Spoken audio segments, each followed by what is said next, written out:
আমাৰ পুৰণা যিটো নাম এইটো সলনি কৰি অসম সন্মিলিত মৰ্চা বা সংক্ষেপে অসম মিত্ৰজোঁট বুলি আজি আমি ঘোষণা কৰিছোঁ। নাম চেঞ্জ কৰিলেও লাভ নহয়, একোতে লাভ নহয়। মিত্ৰজোঁটে 3টা সমষ্টিত যোৱা লোকসভা নিৰ্বাচনত জিকিছে আৰু 29টা নে 30টা বিধানসভা সমষ্টিত জিকিছে।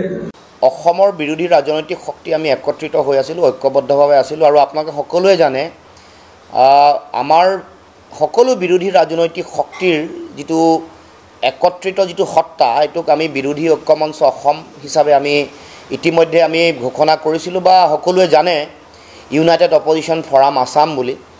কিন্তু আমি শেহতীয়াকৈ আমি সকলোৱে এই বিষয়টো আলোচনা হ'ল যে আমি বিৰোধী ঐক্যমঞ্চৰ নামটো আমি সলনি কৰাটো প্ৰয়োজন, কাৰণ 2026 চনত চৰকাৰ হ'ব।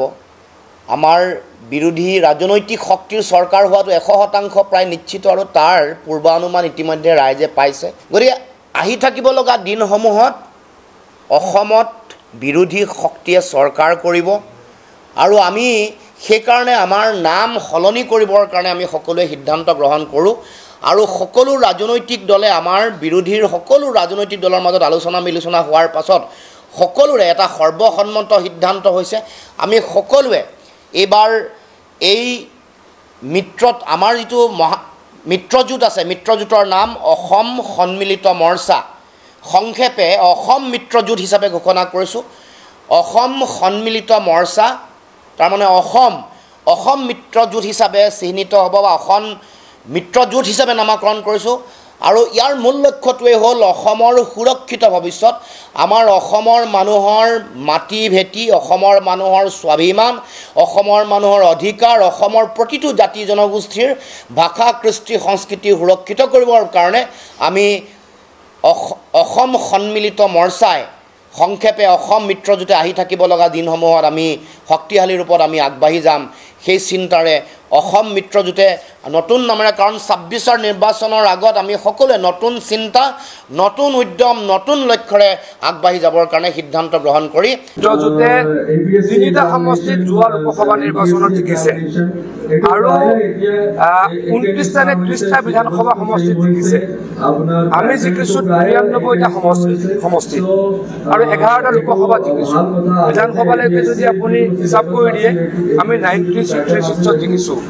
গতিকে ভগৱানে আমাক কাম কৰিবলৈ সুযোগ দিছে, আমি কাম কৰিছোঁ, ৰাইজৰ আশীৰ্বাদ পাইছোঁ আৰু কাম কৰিম প্ৰতিশ্ৰুতি দিছোঁ। আজি আপোনালোকে দিছে সিদিনা হিমন্ত বিশ্ব শৰ্মা ডাঙৰীয়াৰ নেতৃত্বত আমি নতুনকৈ 37 লাখ পৰিয়ালক অৰুণোদয় দিয়াৰ কাৰণে আঁচনি আৰম্ভ কৰিলোঁ। তাৰ পাছৰ 3 দিন 4 দিনৰ ভিতৰত অসমৰ 25,000 ল'ৰা ছোৱালীক আমি 2 লাখ কেজি টকা দিম, তাৰ প্ৰক্ৰিয়া আৰম্ভ কৰিলোঁ। মুখ্যমন্ত্ৰী আত্মনিৰ্ভৰ অসমৰ যোৱাকালি অসমৰ প্ৰায় 1,60,000 ছোৱালীক আমি নিযুত মইনা আঁচনিৰ চেক গতাই দিলোঁ। এনেকুৱা কাম আগতে কোনো নকৰে। আজিও হিমন্ত বিশ্ব শৰ্মা ডাঙৰীয়াই বিভিন্ন ডিপাৰ্টমেণ্টৰ এপইণ্টমেণ্ট লিটাৰ গুৱাহাটীত বিলাই আছে। 1.5 লাখ ল'ৰাই চাকৰি পাব, ক'তো এটকাৰো দুৰ্নীতি নহ'ব এইটো কথা নাছিলে। গতিকে বিৰোধীয়ে যিমান দেৰি নকৰক, নাম খলাওক, অন্য কিবা কৰক, সমষ্টি খলাওক, তেওঁলোকৰ কোনো উন্নতি হ'ব বুলি মই নাভাবোঁ। এটা কথা মই জানো, সকলোৱে বুলি নিৰ্বাচন দি সমষ্টি খলাব। কোনোবাই দুলীয়াজনৰ পৰা বেলেগত যাব, কোনোবাই বিহপুৰীয়াৰ পৰা বেলেগত যাব, মানে য'ত তেওঁলোকৰ নিজৰ সমষ্টি তাত ইলেকশ্যন খেলাৰ সাহস তেওঁলোকৰ নাই। যদি ৰাইজে তেওঁলোকক ইমানেই সমৰ্থন দিয়ে, তেওঁলোকে নিজৰ সমষ্টিৰ পৰা ইলেকশ্যন খেলিব লাগিছিল। 3বাৰ 4বাৰকৈ নিজে হাৰিছে আৰু পুৰণা সমষ্টিবিলাক চবেই এবাৰ এৰিব। ই কি সূচায়? তেওঁলোকৰ দুৰ্বলতা। ইয়াত তেওঁলোকৰ দুৰ্বলতা। আমি ৰাইজৰ কাৰণে কাম কৰিছোঁ আৰু কাম কৰিম। অহা নিৰ্বাচনতো ৰাইজক সেৱা কৰিবলৈ আমি জিকিম।